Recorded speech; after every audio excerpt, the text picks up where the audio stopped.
The sun blazed mercilessly over the ruins of Tanis, a city once lost to time in the Nile Delta. For generations, Tanis had been dismissed as little more than a footnote in Egypt's grand story, a place where the wind whispered through broken columns and the sand swallowed the past. Archaeologists had long overlooked it, convinced that the true glory of Egypt lay elsewhere, in the shadow of the pyramids or the tombs of Luxor. But beneath Tanis's quiet surface, a secret waited, a secret that would shake the foundations of everything we thought we knew about the pharaohs.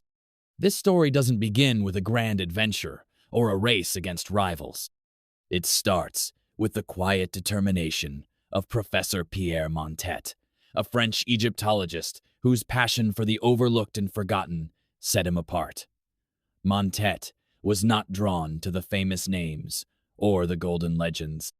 Instead, he listened to the silent stories of the ruins, believing that the so-called Third Intermediate Period, the 21st and 22nd dynasties, held more than history had allowed. While others chased the ghosts of Tutankhamun and Ramesses, Montet felt a pull toward Tanis, convinced that its sands hid something extraordinary. It was 1939. Europe stood on the edge of war, but in the remote fields of Tanis, Montet and his small team pressed on, day after day. Theirs was not a glamorous dig. The only sounds were the steady rhythm of pickaxes and the soft scrape of shovels. They found little at first, just the remains of ordinary buildings, broken pottery, and the faded echoes of a city's former life. Yet Montet's hope never faded. He believed, with a conviction that bordered on stubbornness, that something remarkable lay just out of reach. Then, on a sweltering afternoon in February, everything changed. A local worker's pickaxe struck something hard and smooth beneath the sand. It wasn't stone, at least not the kind they expected. As the team cleared away the debris, a massive granite block emerged, then another, and then a doorway perfectly preserved, monumental in its silence. The air seemed to vibrate with anticipation. This was no ordinary ruin. This was the entrance to something far greater. What Montet and his team uncovered was not a single tomb, but an entire royal necropolis, a burial ground for kings, queens, and priests, hidden for centuries. The chambers were unlike anything found in the Valley of the Kings. Instead of grand murals and sprawling corridors, they found a labyrinth of interconnected rooms, each one carefully crafted and sealed. The deeper they went, the heavier the air became, thick with the scent of ancient dust and the weight of history. The first sarcophagus they opened was a marvel in itself, solid granite, impossibly heavy, and perfectly fitted. Inside was another, smaller sarcophagus, and within that, yet another. It was a set of protective shells, each one guarding the secret at its heart. The name on the outer coffin was unfamiliar to most. Psusennes I, a king whose reign had been all but forgotten, overshadowed by the giants of Egypt's past. He was thought to be a minor ruler, a king of a divided land. But as the final lid was lifted, the world of Egyptology changed forever. There, in the dim light, lay a face of breathtaking beauty crafted, not from gold, but from pure, shimmering silver. The entire coffin was silver, sculpted with exquisite detail, the pharaoh's features serene in eternal sleep. In ancient Egypt, silver was rarer and more precious than gold, reserved for the gods themselves. To find a sarcophagus made entirely of silver was unthinkable. It was a sign of unimaginable wealth and power, a direct challenge to the idea that Psusennes I was a forgotten king. But this was only the beginning. As Montet's team continued their careful work, the tomb revealed more secrets. They found not just one royal burial, but many pharaohs, queens, and high priests, all laid to rest in splendor. The treasures were staggering: gold, lapis, lazuli, carnelian, and jewels of every kind. Each chamber told a new story, each artifact a piece of a puzzle that had been hidden for millennia. One chamber belonged to General Unjabawanged, a trusted commander of Psusennes I. His tomb was smaller, but filled with treasure, some of which clearly belonged to the pharaoh himself. Gold bracelets, a magnificent pectoral, and a golden bowl inscribed with the king's name. Why were these royal items buried with a general?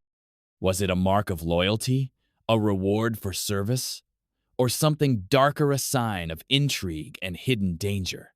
The questions lingered, unanswered. As the team pressed on, the necropolis revealed its complex web of relationships. They uncovered the tomb of Amenemhotep, another pharaoh of the same era, his burial just as rich and carefully prepared. Then came a chilling surprise: the tomb of Shoshenq II, a king from the next dynasty, reburied within the very walls of Psusennes I's tomb. His golden funerary mask was more magnificent than even Tutankhamun's, yet his burial seemed almost an afterthought, tucked away in a corner of the complex. Why had he been moved here? What secrets did these shared tombs conceal? The most astonishing fact was that, unlike the famous tombs of the Valley of the Kings, the burials at Tanis were almost completely untouched. They had escaped the hands of ancient robbers, not because of traps or curses, but because Tanis itself had been forgotten. Its obscurity was its protection, preserving a world that had vanished everywhere else.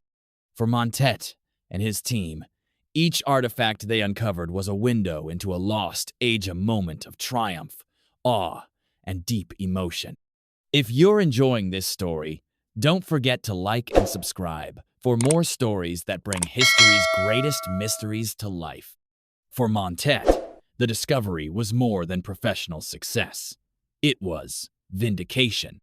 He had believed in the forgotten kings, trusted his instincts, and now stood surrounded by the proof that history had been wrong.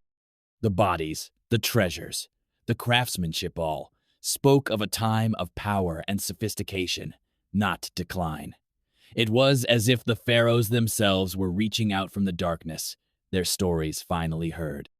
But the tomb held one last secret. Among the treasures, Montet found a small papyrus, carefully folded and hidden in a chest. It was not a royal decree or a grand funerary text, but a personal letter, written in the flowing script of a high priest. The words were cautious, almost coded, but their meaning was clear. The letter spoke of trouble after Psusennes I's death, a brief, violent uprising, and the urgent need to protect the king's treasures from more than just thieves. It hinted that the burials at Tanis were not simply forgotten, but deliberately concealed, a desperate act in a time of crisis. This revelation changed everything. Perhaps the tombs were not undisturbed by chance, but by design. Perhaps the treasures found with General Unjabawanged were entrusted to him for safekeeping, only to be buried with him when the danger had passed. The shared tombs, the hidden papyrus, the silver coffin all pointed to a story of loyalty, fear, and survival in a world on the edge of chaos. Layer by layer, the story of Tanis unfolded, a tale of forgotten kings, hidden power, and the enduring mystery of Egypt. The discovery forced historians to rethink everything they knew about the so-called decline of the Third Intermediate Period. Psusennes I and his peers were not weak or impoverished. They were rulers of immense wealth and influence, their legacy buried not by time, but by the deliberate choices of those who came after.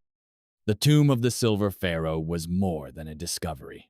It was a revelation, a reminder that history is never as simple as it seems, and that the sands of Egypt still hold secrets waiting to be found. The forgotten king was forgotten no longer. His story, once silenced, now shines with the brilliance of silver, echoing across the centuries and inviting us all to listen.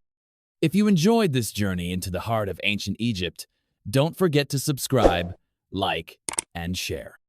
There are countless more stories waiting to be unearthed, and together, we'll bring them back to life.